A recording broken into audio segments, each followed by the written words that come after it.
Hello my dear students, आज अपन बात करेंगे इस प्रॉब्लम के बारे में। जेई एडवांस लेवल की प्रॉब्लम है, बहुत ही अच्छी प्रॉब्लम है। देखिए सबसे पहले क्वेश्चन को पढ़े। क्वेश्चन में क्या दे रखा है? A uniform thin hemispherical shell is kept static on an incline plane of angle theta equal to 30 degree as shown. मतलब ये बोल रहा है क्वेश्चन में, देखो थिन हेमिस्फेरिकल सेल मतलब ये क्या है? खोखला अर्धगोला है, राइट है ना। ये सॉलिड नहीं है, ये इंक्लाइन प्लेन पर रेस्ट पर है, जैसा कि फिगर में दे रखा है। फिर से बोल रहा है कि if the surface of incline plane is sufficiently rough to prevent sliding then the angle alpha made by the plane of hemisphere with incline plane is. मतलब ये बोल रहा है यहाँ पर फ्रिक्शन सफिशिएंट है कि यहाँ पर ये हेमिस्फेरिकल सेल स्लाइड नहीं कर सकता है। तो अपन को यहाँ पर ये अल्फा बताना है, ये अल्फा एंगल क्या है जो कि यहाँ इंक्लाइन प्लेन के साथ बना रहा है ये हेमिस्फेरिकल सेल। सबसे पहले अपन क्या करेंगे, ये हेमिस्फेरिकल सेल है ना, इस पर कौन कौन से फोर्सेस लग रहे हैं उसको ड्रॉ करेंगे। यहाँ पर इसका मास क्या है? m में। यहाँ पर सेंटर ऑफ मास की O पॉइंट से डिस्टेंस r/2 है। अब यहाँ पर हेमिस्फीयर का वेट लगेगा mg,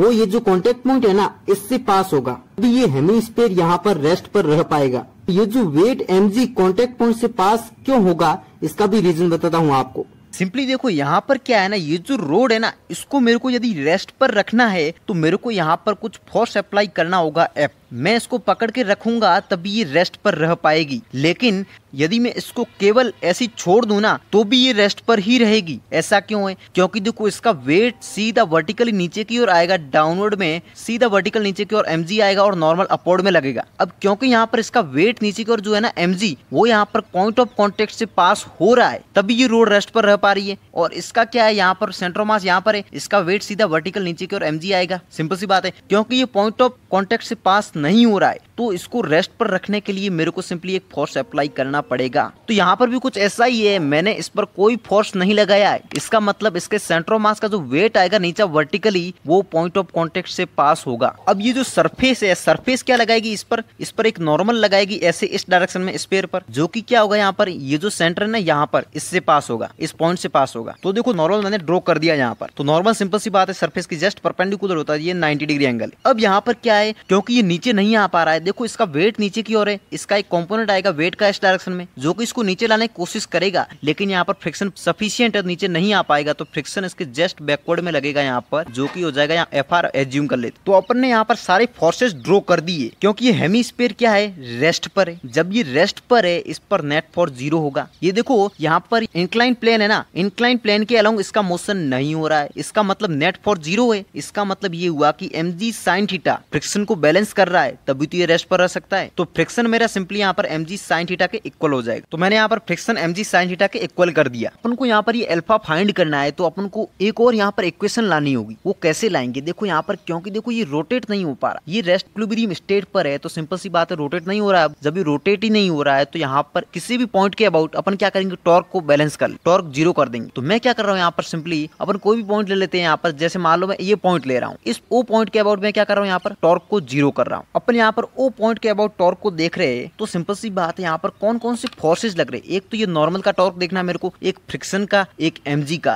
तीनों तो यहाँ पर फोर्स लग रहे हैं। तो तीनों फोर्स का मैं सबसे पहले टॉर्क फाइंड कर लेता हूँ। टॉर्क होता क्या है, फोर्स इनटू परपेंडिकुलर डिस्टेंस। तो नॉर्मल इसी पॉइंट से पास हो रहा है, इसका मतलब क्या हुआ, इसकी परपेंडिकुलर डिस्टेंस तो 0 हो गई इस पॉइंट से, तो नॉर्मल का टॉर्क अपना 0 हो जाएगा। तो यहाँ पर मेरे पास नॉर्मल का टॉर्क आ गया 0, ये मेरी फर्स्ट इक्वेशन। सेकंड अपन बात करें यहाँ पर फ्रिक्शन की बात करें, तो फ्रिक्शन कितना टॉर्क प्रोड्यूस कर रहा है। देखो फ्रिक्शन इस डायरेक्शन में लग रहा है, परपेंडिकुलर डिस्टेंस क्या है, ये देखो ये डिस्टेंस परपेंडिकुलर डिस्टेंस है, ये परपेंडिकुलर ही तो है। तो ये क्या है, ये तो रेडियस है हेमिस्फीयर की, जो कि r है, गिवन है क्वेश्चन में ये तो सिंपल सी बात है। फोर्स कितना है, फ्रिक्शन Fr है, परपेंडिकुलर डिस्टेंस r, तो कितना हो जाएगा अपन के पास टॉर्क, फ्रिक्शन इनटू r। तो फ्रिक्शन का मैंने टॉर्क लिख लिया यहाँ पर। और अपन यहाँ पर mg की बात कर, mg कितना यहाँ पर टॉर्क प्रोड्यूस कर रहा है। तो देखो mg की बात करें, देखो जब भी अपन को टॉर्क फाइंड करना, परपेंडिकुलर डिस्टेंस अपन को चाहिए। तो यहाँ पर क्या करूंगा मैं, यहाँ पर ये जो mg है ना, इसको यहाँ इसकी परपेंडिकुलर डिस्टेंस कैसे फाइंड करूँ, इसको मैं क्या कर दूं, यहाँ पर एक्सटेंड कर दूं, इसको पीछे की ओर मैं एक्सटेंड कर दूंगा कुछ इस तरह से। देखो इस तरह से मैंने एक्सटेंड कर दिया, तो यहाँ पर ये जो डिस्टेंस होगी ना मेरी, ये वाली डिस्टेंस, ये डिस्टेंस मेरी क्या होगी, परपेंडिकुलर डिस्टेंस होगी। अब ये डिस्टेंस कैसे फाइंड करें, तो मेरे को पता है ये वाली डिस्टेंस कितनी है, क्योंकि ये तो सेंटर ऑफ मास है, तो इससे सेंटर ऑफ मास की डिस्टेंस मेरे को पता है कितनी है, r/2 है, ये मेरे को पता है। लेकिन मेरे को क्या चाहिए, मेरे को चाहिए ये वाली डिस्टेंस परपेंडिकुलर कितनी है। मतलब यदि मेरे को ये एंगल पता चल गया तो मैं कर सकता हूँ फाइंड इसको। अब ये एंगल कैसे फाइंड करूंगा, देखो ये क्या है, ये सिंपली देखो ये हॉरिजॉन्टल है, ये तो हॉरिजॉन्टल है ना यहाँ पर सिंपली। तो हॉरिजॉन्टल से ये जो स्पेयर है ना, ये एंगल,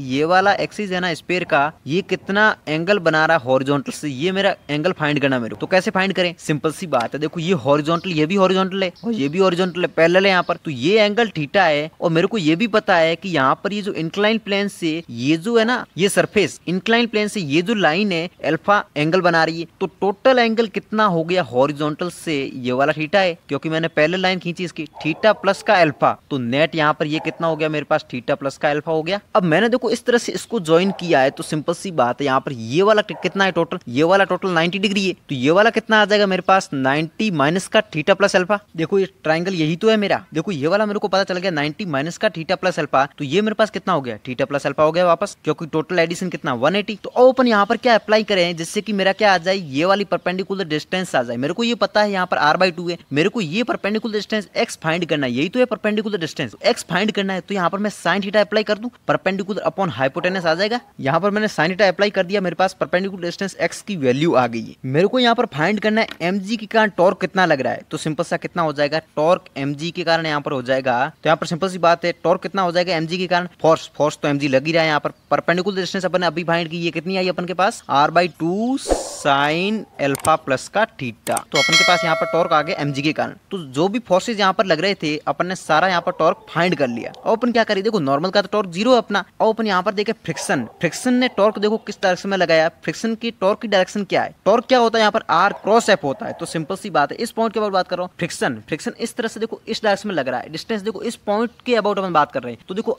r क्रॉस f बाहर की ओर आ रहा है टॉर्क इसका, और mg का टॉर्क किस डायरेक्शन में आ रहा है, mg देखो डाउनवर्ड में लग रहा है, डिस्टेंस क्या r इस डायरेक्शन में, mg इस डायरेक्शन में, तो यहाँ पर डाउनवर्ड में आ रहा है, अंदर की ओर आ रहा है। दोनों की डायरेक्शन ऑपोजिट है, तो दोनों के टॉर्क आपस में इक्वल होंगे, तभी यहाँ पर ये रेस्ट पर रह पाएगा, इक्विलिब्रियम स्टेट पर रह पाएगा। तो यहाँ पर दोनों का टॉर्क मैं क्या कर रहा हूँ, आपस में इक्वल कर रहा हूँ। तो ये वाला टॉर्क इसके इक्वल कर रहा हूँ, तभी इक्विलिब्रियम स्टेट बनेगी, जो कि क्वेश्चन में बोल रखा है इक्विलिब्रियम स्टेट पर है। तो मैंने यहाँ पर दोनों टॉर्क को आपस में इक्वल कर दिया। अब यहाँ पर अपन को फ्रिक्शन की वैल्यू रखनी है। तो अपन ने यहाँ पर पहले ही फाइंड किया था, यहाँ पर फ्रिक्शन mg sin थीटा के इक्वल आया था अपना, ठीक है। तो यहाँ पर मैं क्या कर रहा हूँ, mg sin थीटा रख रहा हूँ। तो अपन ने इसको कैलकुलेट किया, अपन के पास ये इक्वेशन आ गई। अब यहाँ पर थीटा, इंक्लाइन प्लेन का थीटा अपन को ऑलरेडी क्वेश्चन में यहाँ पर गिवन था, जो कि 30 डिग्री में पुट कर रहा हूँ। मैंने यहाँ पर थीटा की वैल्यू रख दी 30 डिग्री और उसको कैलकुलेट कर लिया जैसे इस तरह से। तो मेरे पास ये sine alpha plus 30 degree equal to कितना आ गया 1। अब ये 1 कब होता है, जब ये जो एंगल है ना साइन के अंदर इसकी वैल्यू 90 डिग्री, तभी ये 1 होता है, ठीक है। तो यहाँ पर इस तरह से मैंने रख दिया, अल्फा की वैल्यू आ गई 60 डिग्री। और अपन ऑप्शन चेक करें तो सिंपल सी बात है, फोर्थ ऑप्शन अपना करेक्ट हो जाएगा। तो आई थिंक आपको ये प्रॉब्लम जरूर समझ में आई होगी। यदि आपको मेरा एक्सप्लेनेशन अच्छा लगा तो प्लीज वीडियो को लाइक शेयर सब्सक्राइब जरूर करें।